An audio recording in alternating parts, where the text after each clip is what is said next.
ఊజుదేశంలో యోబు అనే మనిషి ఉండేవాడు. అతడు నిందలేనివాడు, నిజాయితీగలవాడు, దేవునికి భయపడేవాడు, చెడుకి దూరంగా ఉండేవాడు. అతనికి 7 కుమారులు, 3 కుమార్తెలు. యోబు దగ్గర 7,000 గొర్రెలు, 3,000 ఒంటెలు, 500 జతల ఎద్దులు, 500 ఆడగాడిదలు. ఇవన్నీ కాకుండా చాలామంది సేవకులు కూడా ఉండేవారు.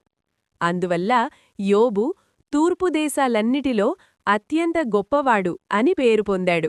యోబు కుమారులు తరచుగా విందులేర్పాటు చేసేవారు. ఒక్కోసారి ఒక్కో కుమారుడి ఇంట్లో రోజులు మార్చుకుంటూ తమ సోదరీమణులను కూడా పిలిచి కలిసి భోజనం చేసి ఆనందించేవారు.